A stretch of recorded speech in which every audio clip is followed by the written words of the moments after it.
Hi everybody, welcome. My name is Chris Greco, Greco Technology. Today what I'm going to talk about is an introduction to the PMP exam. Now some of you might have gotten word somewhere along the line that the PMP exam was going to be based on a new project management body of knowledge, or PMBOK 7th edition.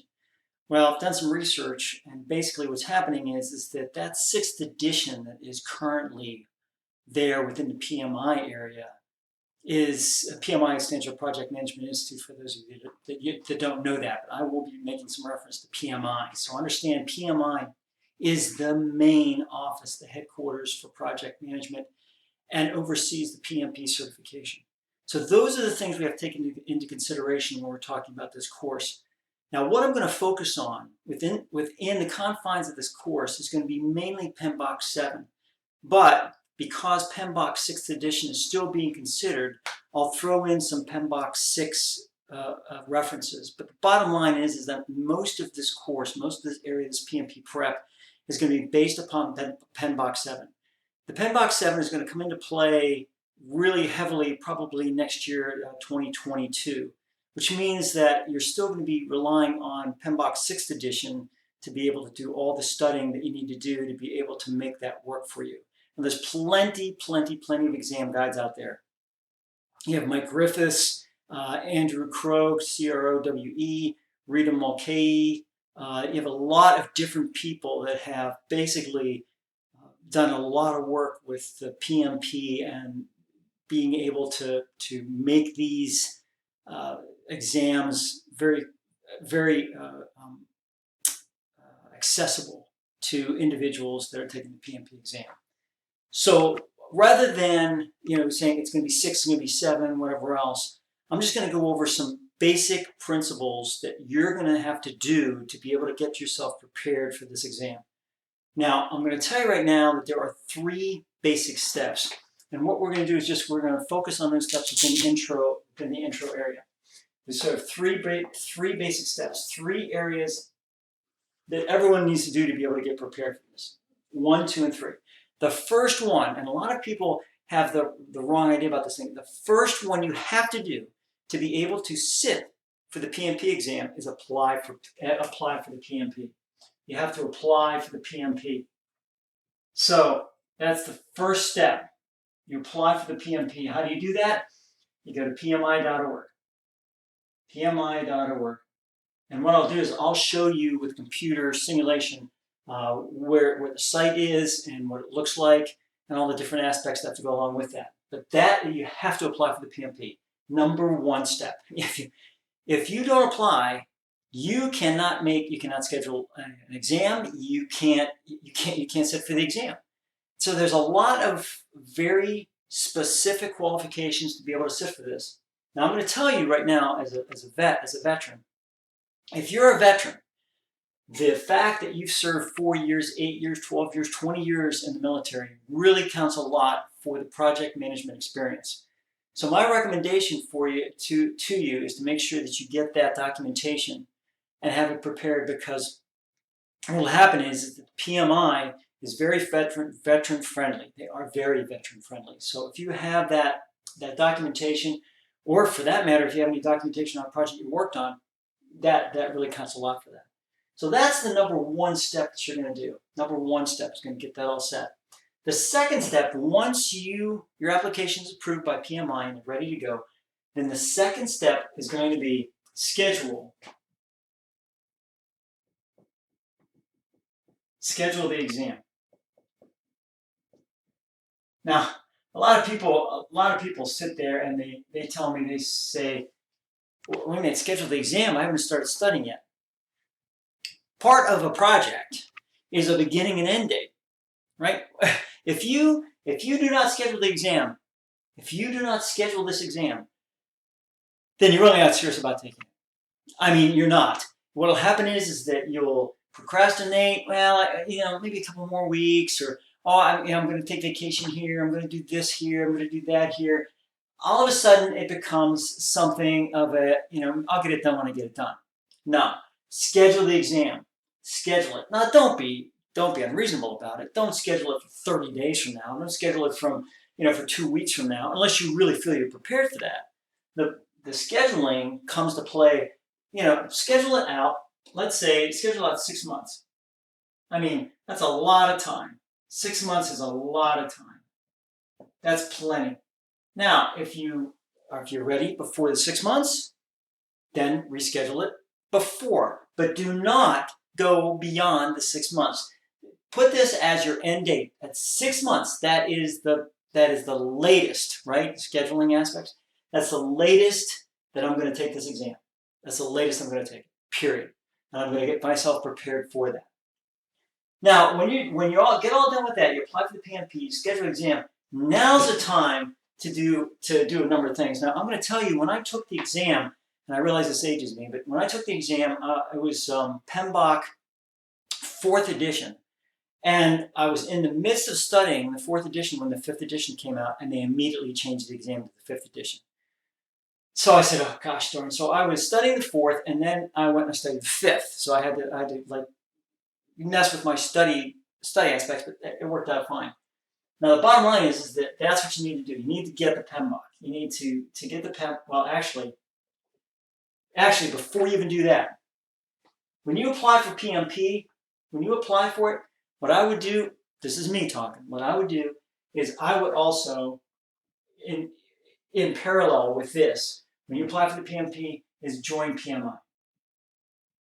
Join PMI. And I'll tell you why, and I'm not advertising for PMI.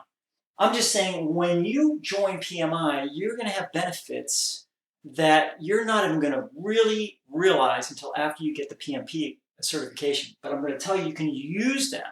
You can use them to help you study for the PMP. For instance, when you join PMI, PMI has a library. The new PMBOK, when it comes out, I mean, it's been released, but when it really comes out wholeheartedly in a massive release, that you'll be able to get that. At least that's the way it was with the 6th edition. I'm hoping they're going to do the same with the 7th. You can get this free. If you're a member of PMI, you can get a free digital version, PDF, of the entire PMBOK for free.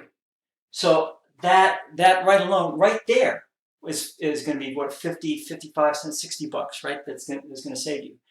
Then you get a discount on all the other books that are there within PMI, which is really nice. That adds up a lot. And you're automatically put into projectmanagement.com. So projectmanagement.com, this is different from PMI. Projectmanagement.com. Now that has all kind of different webinars, and these webinars help you to stay current, and they also count for your recertification. Whenever you have to have so many hours to maintain your certification. I have two. I have PMP and I have PMI ACP. I'm also Agile certified. I have to keep those up. So I use the webinars that are on there to be able to, one, get some really interesting perspectives on different types of projects, but in addition to that, it also counts for this recertification aspect. So that's why you join PMI when you're applying for the PMP. You might as well. Now, schedule the exam. So I want to. The third thing you want to do is you want to get the PMBOK. Now you can do this in any number of ways. You can get it. You can get the PMBOK from something like Amazon or one of the book areas. You get it from PMI, or you can get it from. You can even get some used ones on eBay or something like that. But whatever it is you're going to get, make sure that you get the one that the exam is based upon. So what I'm going to do is when I go through this course with you on prepping the PMP, it has nothing to do with a specific edition of PMBOK. It has something to do with using the content, and specifically the exam content outline, and we'll talk about that, the ECO, which is located on PMI's site, along with a real good process to be able to take the exam content and be able to make questions out of it, your own exam questions, so that you can use that to help study for the exam itself. So this is what we're going to talk. This is what I just talked about with you here on the intro side. So this covers the introduction area, the first lesson that you'll cover, and I'll have intermixed within this some working on the computer. You'll see some computer screens and different areas and ways to be able to circumnavigate these different areas in order so that you can get started on the PMP. And that's pretty important. So remember, this is not about, I'm going to give you a bunch of questions, although I will actually give you some exam questions, some things you can work on.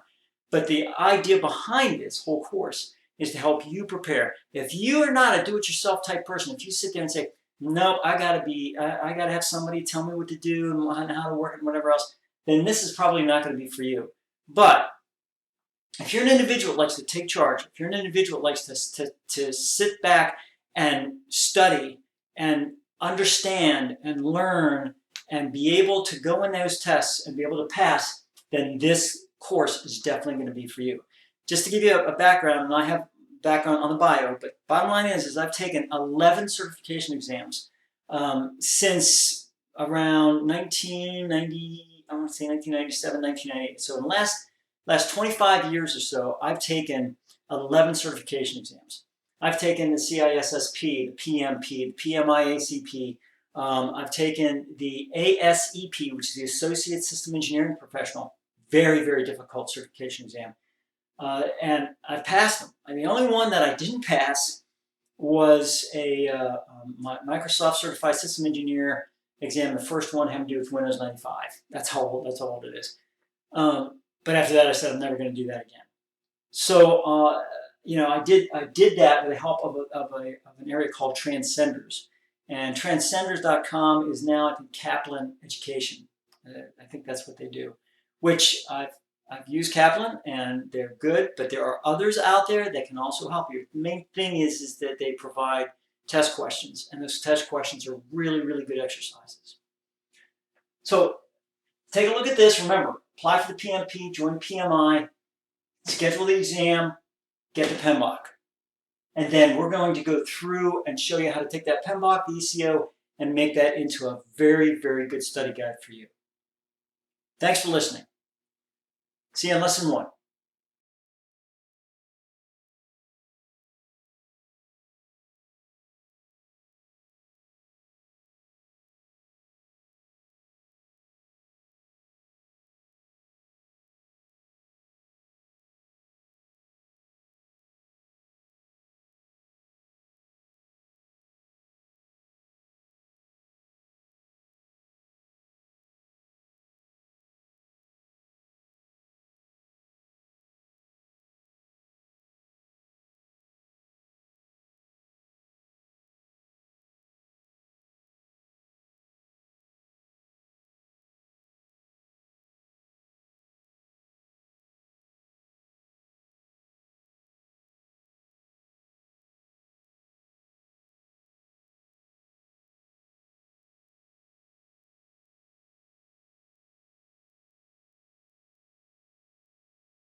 This is the PMI website. As you can see, pmi.org.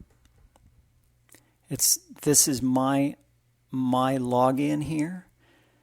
So let's say I want to go to another certification. Let's say I want to get another certification or get the one that I have. Basically, I go to certifications here. I go to certification process. When I click on that, it'll take me to the certification process. And now you can see all the different areas. Then you can even take this exam online now, which is actually kind of cool.